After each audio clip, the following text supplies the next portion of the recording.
Bonjour tout le monde, bienvenue sur l'atelier.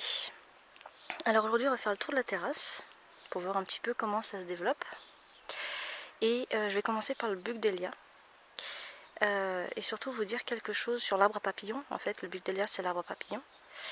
J'ai appris que c'était une invasive.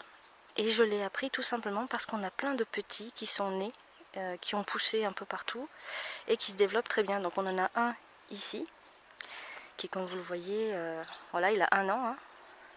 Voilà. On a la mère qui est là-haut. Voilà. Et on a plein de petits plants comme ça qui ont poussé un petit peu partout. Donc voilà, c'est une invasive, donc il faut se méfier de ces plantes-là. Nous, on ne le savait pas. On pensait que c'était comme toutes les plantes qu'on achète. Elles meurent en hiver et puis c'est tout. Enfin, elles se mettent en repos en hiver puis elles font pas de graines. Et en fait, celles-ci, elles s'adaptent très bien et c'est même un problème dans certaines régions de France où elles supplantent complètement les plantes indigènes. Donc bon, nous on était plutôt contents d'avoir des petits. Mais quand j'ai appris vraiment que c'était un problème, je me suis dit qu'on va arrêter d'en acheter et le moindre petit ménon que je verrai, je vais l'arracher. Voilà, il faut aussi savoir que c'est pas une plante pollinisatrice pour tout ce qui est type abeille. Alors quand je parle d'abeilles en général, je parle des abeilles solitaires, je parle des abeilles, des bourdons, ce genre de trucs, des abeilles sociales, des abeilles domestiques, toutes les abeilles, tous les pollinisateurs en fait. Ça va nourrir les papillons et les morosphinx, parce qu'ils ont la trompe assez longue pour y aller, alors que les abeilles n'ont pas la langue assez longue. Comme vous voyez, c'est des fleurs très étroites et très longues. Donc voilà, c'est pour ça que ça s'appelle arbre à papillons. Ça ne nourrira pas les abeilles ou tous les autres pollinisateurs. Ça va nourrir voilà, les morosphinx et les papillons. Ensuite, on arrive au niveau des pots. Alors là, j'avais mis du gingembre. Donc bon, il a fait un peu froid. Hein. On avait 10 degrés le matin pendant quelques temps. On est passé de 40 la journée à moins de 10 degrés la nuit. Voilà, il a pas trop aimé. C'est pour ça qu'il est un peu à l'ombre du Bugdelia, mais bon, ça n'a pas l'air de le freiner pour autant. Il est en train de me faire plein d'autres pousses. Donc pour l'instant, ça va.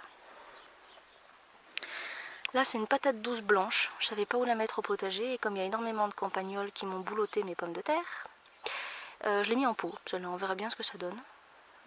Au cas où, s'il fait vraiment froid, celle-là, je pourrais la rentrer et avoir une récolte, puisque vu le climat, je ne sais pas trop si on va avoir un bel été indien comme d'habitude.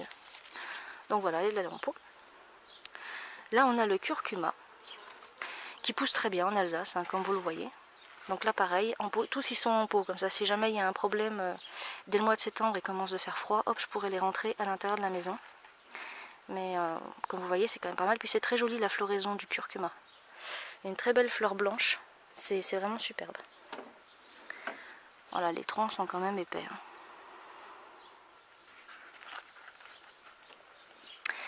Là, on est au niveau des courgettes jaunes. Donc courgettes jaunes qui produisent pas mal. Hein. Là, c'est une courgette grise d'Alger, pardon. Donc voilà, courgettes jaunes, donc qui nous font pas mal de fruits. Et sur celle-là, on a fait les porte-graines. Donc une porte-graine ici et une porte-graine là. Donc comme vous le voyez, les courgettes jaunes se mangent jeunes parce qu'on les mange souvent crues, elles sont très bonnes, elles sont un peu beurrées comme ça, elles sont vraiment très très goûteuses. Mais si on les laisse pousser, ça devient très très gros. Vraiment très gros. Là-bas on a une calebasse, alors je pense que le sol est plus pauvre ici, dans ce coin-là, tout simplement parce que le plant de calebasse que vous voyez là, qui somme toute chétif, c'est le même que celui qui est là-bas. Et on le voit au niveau des courgettes, un beau plant, un plan moyen, un tout petit plant. Voilà, je pense qu'il y a un souci dans ce niveau-là du terrain. Le ginkgo biloba, alors lui j'ai hâte de déménager pour le mettre en terre. Parce que je vois qu'en pot il n'est pas très heureux. Enfin ils sont pas très heureux puisqu'il y a voilà, le petit frère, la petite sœur. Voilà, ils sont 3 dans le pot. Donc courgettes, encore, donc grise d'Alger et jaune qui se promènent. Et voilà le plant de calebasse. Alors, il monte jusqu'à là-haut, donc il est en train de complètement coucher le filet des poules. Il continue jusqu'ici, il monte là, et il va jusqu'à, hop, là. Voilà, c'est une très très grande coureuse, hein. Donc il y a deux plans là. Il y a deux plans de calebasses, et ça s'appelle des calebasses gigantesques. Alors, vous trouvez un fruit, ben voilà, ça tient cette forme-là. Voilà, ça a cette forme-là, donc lui il est un peu tordu, mais en général, voilà, ça a cette forme-là. Donc il y a des fruits un peu partout. Ça va être compliqué de les chercher comme ça à froid, parce que l'herbe est haute, et les fruits tombent. La tige tombe comme ça, voilà. Mais j'en ai vu un gros. Attends, pousse-toi canaille. Voilà, que je te marche pas dessus, hein, parce qu'elle est tellement petite. Alors, j'en ai vu un quelque part. Bon, il y en a partout, hein. Vous voyez des petits fruits, il y en a là-haut, il y en a vraiment partout. C'est hyper productif.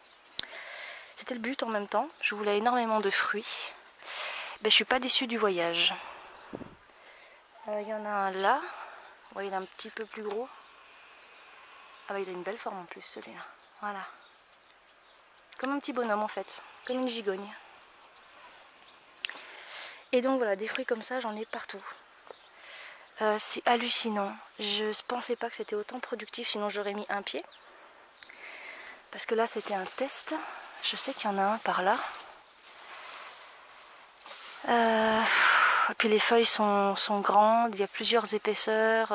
Bon, après, il y a des fautes de pollinisation, hein. Ça, bon... Ça, on peut rien y faire. Ouais, bah je le trouve pas. Il me semblait qu'il y en avait un là. Bon, écoutez, si je vous le trouve, je vous prends en photo. Et voilà, donc évidemment, ça continue ici, ça continue là. Ça s'est accroché ici. Oh bah, ici t'arrives. Ça, c'est voilà, c'est une plante incroyable. C'est vraiment génial. Donc ce qu'on va essayer de faire, c'est qu'on va en récupérer le plus possible évidemment, les faire sécher.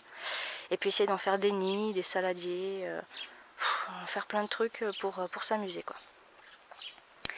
Ici on a les deux plants de tomates Gelb d'Ettilwein. Donc c'était la première souche que j'avais de tomates cerises. Et je les adore. Je les adore parce que... Voilà, ça fait des grandes grappes. Ah bah elle est coincée. Bon, ça fait vraiment des grosses grappes. C'est super intéressant pour ça. Quand les plants sont vraiment bien développés, ils sont capables de faire des grappes de 100 fruits.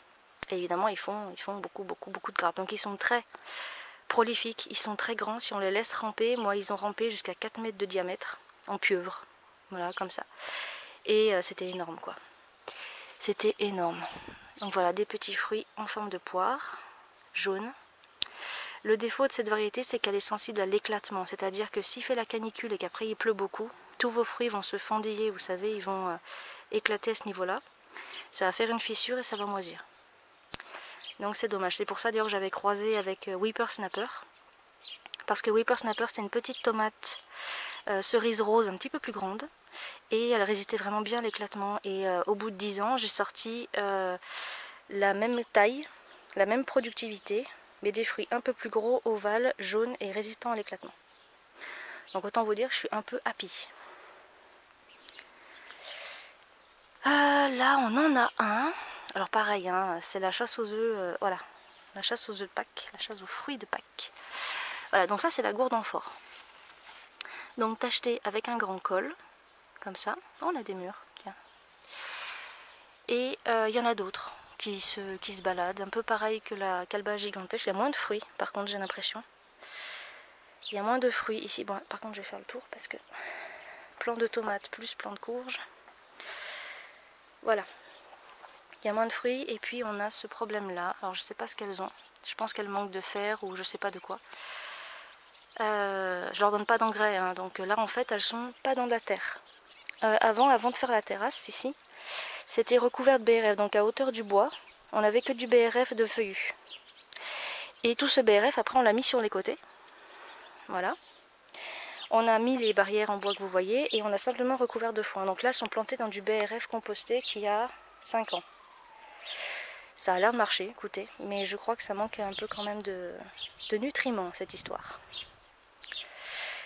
Voilà, j'essaie de trouver une autre gourde amphore, mais je n'en vois pas.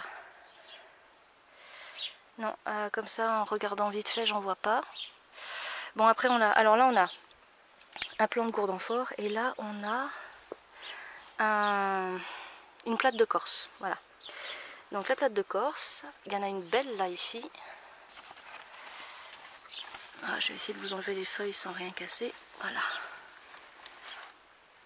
Voilà, donc ça fait une sorte de melon plat. Là, elle est grosse comme un melon. Et elle est un peu aplatie. Oula, ah non, c'est bon, j'ai cru que j'avais cassé. Voilà. Un peu aplatie. Et voilà, elle va sécher comme ça. Donc là, pour faire des saladiers ou des bols, par exemple, c'est génial. Mais pareil, je ne vois qu'un bébé. J'en vois pas d'autres. Je vois des nouvelles pousses qui sont arrivées là.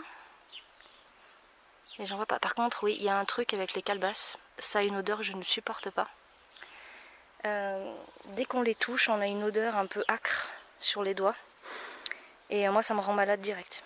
Ça me plaît pas trop. Là, j'ai vu un deuxième bébé. J'ai vu des taches. Attends. Voilà. Ah, il y a une deuxième amphore ici, derrière. Ça pique, ça. Attendez, je vais essayer de passer sans rien casser. Voilà. Voilà, deuxième amphore ici.